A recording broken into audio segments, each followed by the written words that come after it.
കോൺഗ്രസ് നേതാവ് വസന്ത് സിറിയക്ക് ചേരുന്നുണ്ട്. വസന്ത് സിറിയക്ക്, നിങ്ങളോടാണ് സംസ്ഥാനത്തെ പ്രതിപക്ഷമെടുത്ത നിലപാടുകളെക്കുറിച്ചാണ് പി ചിത്തരഞ്ജൻ ഇപ്പോൾ ചൂണ്ടിക്കാണിക്കുകയും ചെയ്തത്.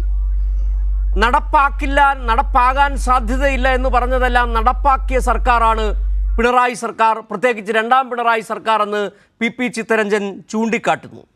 അതിൽ തന്നെ എടുത്തു പറയേണ്ടത് ഈ കഴിഞ്ഞ കാലയളവിൽ പ്രതിപക്ഷം എടുത്ത നിലപാടുകൾ, കേന്ദ്ര സർക്കാർ എടുത്ത നിലപാടുകൾ, ഗവർണർ ഉപയോഗിച്ചൊരു ഭരണത്തെ അസ്ഥിരപ്പെടുത്താൻ നടത്തിയ നീക്കങ്ങൾ, ഇതിനെല്ലാം അതിജീവിച്ചുകൊണ്ട് ഒരു സർക്കാർ ജനങ്ങൾക്ക് വേണ്ടി നിലകൊണ്ടു, ജനങ്ങൾക്ക് വേണ്ടിയിട്ടുള്ള വികസന പ്രവർത്തനങ്ങൾ നടപ്പിലാക്കി എന്നുള്ളതാണ്. അവിടെ താങ്കൾ ഉൾപ്പെടുന്ന പാർട്ടി കോൺഗ്രസും പ്രതിപക്ഷവും പ്രതിസ്ഥാനത്താണെന്നാണ് പി ചിത്തരഞ്ജൻ പറയുന്നത്. വസന്ത് സിറിയക്ക്, 4ാം വർഷത്തിലേക്ക് പിണറായി ഗവൺമെന്റിന്റെ 2.0 കടക്കുമ്പോൾ എത്ര മാസത്തെ പെൻഷനാണ് ഇപ്പോൾ കുടിശ്ശികയുള്ളത്? അതിനെപ്പറ്റി കൂടി ചിത്തരഞ്ജൻ പറഞ്ഞാൽ മനോഹരമായിരിക്കും.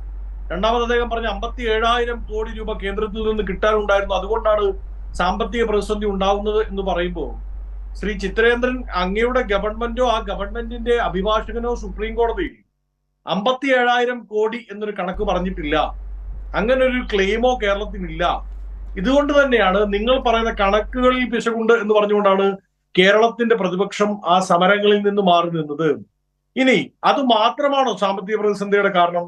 C&AG റിപ്പോർട്ട് നമ്മുടെ മുമ്പിലുണ്ട്. ഏറ്റവും അവസാനമായി വന്ന C&AG റിപ്പോർട്ട് പ്രകാരം 78,000 കോടി രൂപയാണ് സംസ്ഥാന സർക്കാർ വിവിധ സ്ഥലങ്ങളിൽ നിന്ന് ടാക്സേതര വിധത്തിൽ പിരിച്ചെടുക്കാനുണ്ടായിരുന്നത്. അതിൽ കേസും കോടതി വ്യവഹാരങ്ങളിലും കിടക്കുന്നത് പോട്ടെ, ശ്രീ ചിത്തരേന്ദ്രൻ അത് പറഞ്ഞേക്കാം. അങ്ങനെ മാറ്റി വെച്ചാൽ പോലും 28,500 കോടി രൂപ കേസായോ കോടതി വ്യവഹാരങ്ങളിലോ പെടാത്ത 28,500 കോടി രൂപ പിരിച്ചെടുക്കാനുണ്ട്. അതിൽ തന്നെ 610 കോടി രൂപ ബാർ മുതലാളിമാരിൽ നിന്ന് കഴിഞ്ഞ വർഷം മാത്രം കിട്ടേണ്ട TOP ആണ്. അതിൽ തന്നെ ഏതാണ്ട് 700 to 800 കോടി രൂപ കോറി മുതലാളിമാരിൽ നിന്ന് കിട്ടേണ്ട പണമാണ്. ഇതൊന്നും പിരിച്ചെടുക്കാൻ നിങ്ങളുടെ സർക്കാരിന് സാധിച്ചിട്ടില്ല എന്ന് മാത്രമല്ല, നിങ്ങളുടെ സർക്കാർ നവകേരള യാത്ര എന്ന് പറഞ്ഞുകൊണ്ട് സർക്കാരിന്റെ PR പ്രൊപ്പഗണ്ടയുടെ ഭാഗമായി ഒരു യാത്ര നടത്തുമ്പോൾ ആ യാത്രയുടെ സ്പോൺസർഷിപ്പ് കൈപ്പറ്റിയത് എവിടെ നിന്നാം? കൈപ്പറ്റിയത് ഇതേ ബാർ മുതലാളിമാരിൽ നിന്നാം, ഇതേ കോറി മുതലാളിമാരിൽ നിന്നാം. അതാണ് ഞങ്ങൾ പറയുന്നത്, കേരളത്തിന്റെ സാമ്പത്തിക പ്രതിസന്ധിയിൽ കേന്ദ്രത്തിന് എത്രമാത്രം പങ്കുണ്ടോ അതിന്റെ ഇരട്ടി പങ്ക് ആർക്കുണ്ട്? കേരളത്തിനുമുണ്ട്, കേരളത്തിന്റെ ഭരണ സംവിധാനത്തിനുമുണ്ട്. നോക്കൂ, ശ്രീ ബിജു, കഴിഞ്ഞ ബഡ്ജറ്റിൽ ഇവരുടെ ഗവൺമെന്റ്, ഇടത് ഗവൺമെന്റ് പ്രഖ്യാപിക്കുകയാണ്, ഞങ്ങൾ 2,000 കോടി രൂപ മാറ്റിവെക്കുന്നു. എന്തിനു വേണ്ടി? വിലക്കയറ്റത്തെ നിയന്ത്രിക്കാൻ വേണ്ടി 2,000 കോടി രൂപ മാറ്റിവെക്കുന്നു. എന്നിട്ട് അതേ ഗവൺമെന്റ് തന്നെ 2 രൂപ അധിക സെസ് ഇന്ധന വില വർധനവ് നടത്തുകയാണ്. 2 രൂപ അധിക സെസ് ഇന്ധന വില വർധനവ് നടത്തുമ്പോൾ ധനമന്ത്രി ആ പ്രസംഗത്തിൽ പറയുന്നുണ്ട്, we are expecting 2,000 crore rupees from this cess. 2,000 കോടി രൂപയാണ് ഞങ്ങൾ ഈ സെസ്സിൽ നിന്ന് പ്രതീക്ഷിക്കുന്നത് എന്ന് അതേ ബഡ്ജറ്റ് പ്രസംഗത്തിൽ പറയുന്ന മന്ത്രിക്ക് സാമാന്യ വിവരമില്ലേ? ഇന്ധന വില വർധനവ് 2 രൂപ അധികമായാൽ അത് ഉണ്ടാക്കാൻ പോകുന്ന പൊതുമാർക്കറ്റിലെ വില വർധനവ് 20,000 40,000 കോടി രൂപയുടെ വില വർധനവാണ് എന്ന് മനസ്സിലാക്കാൻ +2കാരന്റെ ബുദ്ധിമതി. സാമ്പത്തിക ശാസ്ത്രജ്ഞത്തിൽ ഡോക്ടറേറ്റിന്റെ ആവശ്യമില്ല. പക്ഷേ ആ 2,000 കോടി രൂപ വില വർധന പിടിച്ചു നിർത്താൻ വേണ്ടി മാറ്റിവെക്കണ്ട എന്നങ്ങ് തീരുമാനിച്ചിരുന്നെങ്കിൽ മതിയായിരുന്നു. ഇന്ന് പൊതുവിപണിയിൽ ഉള്ള വില വർധനവ് ചിത്തരേന്ദ്രൻ അടക്കമുള്ളവർ കാണുന്നില്ലേ? അവശ്യ സാധനങ്ങൾ.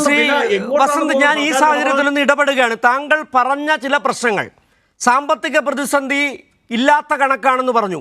സുപ്രീം കോടതിയിൽ സംസ്ഥാനം പോയത് ഞാനും താങ്കളും ഉൾപ്പെടെയുള്ളവർ കണ്ടതാണ്. 13,000 കോടി രൂപ അടിയന്തരമായി കൊടുക്കാൻ കേന്ദ്രത്തോട് ആവശ്യപ്പെട്ടു.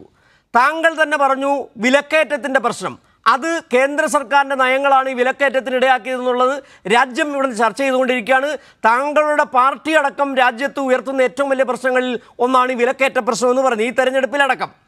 ഇങ്ങനെ വല്ലാത്ത പ്രതിസന്ധികൾ സൃഷ്ടിച്ചുകൊണ്ടിരിക്കുമ്പോൾ താങ്കൾ 2,000 കോടിയുടെ സെസ് പിരിച്ചതിൻ്റെയും ചെറിയ കണക്കുകളുടെ നവകേരള യാത്രയുടെ കണക്കുകളും പറഞ്ഞിരിക്കുന്നതിൻ്റെ ഒരു സാങ്കത്യമാണ് ഇവിടെ ചർച്ച ചെയ്യപ്പെടേണ്ടത്. സ്വാഭാവികമായും താങ്കൾ നേരത്തെ തന്നെ ഇത്തരത്തിലുള്ള വ്യാജ പ്രചരണങ്ങൾ, കൃത്യമായ കാര്യങ്ങളിലേക്ക് വരൂ. കാരണം എങ്ങനെയാണ് താങ്കൾ ചോദിച്ച പെൻഷന്റെ കാര്യത്തിൽ സ്വാഭാവികമായും കുടിശ്ശികയുണ്ട്. 62 ലക്ഷം പേർക്ക് 1600 രൂപ വെച്ച് പെൻഷൻ കൊടുക്കുന്ന ലോകത്തിലെ തന്നെ അത്ഭുതങ്ങളിലൊന്നായ ഒരു സംസ്ഥാനമാണ് കേരളം എന്ന് പറയാം. അതിൽ തന്നെ താങ്കൾ സൂചിപ്പിക്കാത്ത കാര്യമുണ്ട്. എവിടെയാണ് കേന്ദ്ര സർക്കാർ ഈ പെൻഷന് വേണ്ടി എത്ര രൂപയാണ് ചെലവഴിക്കുന്നത്? വിലക്കയറ്റം പിടിച്ചു നിർത്താൻ കേന്ദ്ര സർക്കാർ എത്ര രൂപയാണ് ചെലവഴിക്കുന്നത്? കേന്ദ്രം നികുതി വിഹിതം അടക്കം വെട്ടിക്കുറയ്ക്കുമ്പോൾ അതിനെതിരെ ഒരു വാക്ക് പറയാതിരിക്കുകയും കേരളത്തെ കുറ്റപ്പെടുത്തിക്കൊണ്ടിരിക്കുകയും ചെയ്യുന്ന താങ്കളുടെ പാർട്ടിയുടെയും താങ്കളുടെ മുന്നണിയുടെയും ആ നിലപാടാണ് ഇവിടെ വലിയ പ്രശ്നമായി പ്രതിസന്ധിയായി ചിത്തരഞ്ജൻ ചൂണ്ടിക്കാട്ടിയത്. അല്ല ശ്രീ സിജു, അങ്ങ് പറഞ്ഞതിനെല്ലാം ഞാൻ അഡ്മിറ്റ് ചെയ്യണം. നോക്കൂ, അങ്ങ് പറഞ്ഞത് കേന്ദ്രത്തിനെതിരായ വിമർശനങ്ങൾ ഞങ്ങൾ പറയുന്നില്ല ഈ ചർച്ചയിൽ എന്നാണല്ലോ അങ്ങ് പറയുന്നത്.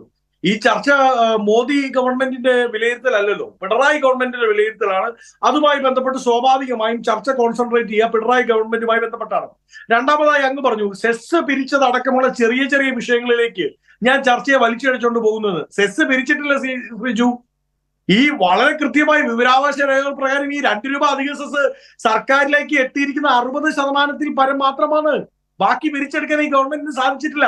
അതായത് സെസ്, ടാക്സ്, GST അടക്കമുള്ള താങ്കൾ ഈ കണക്കുകൾ നികുതി വരുമാനത്തിൽ മുൻ വർഷങ്ങളെ അപേക്ഷിച്ച് ഓരോ വർഷവും നികുതി വരുമാനം കൃത്യമായി തനത് വരുമാനം സർക്കാർ കൂട്ടിക്കൊണ്ടിരിക്കുകയാണ്. അത് താങ്കൾ കാണാത്തത് എന്താണ്?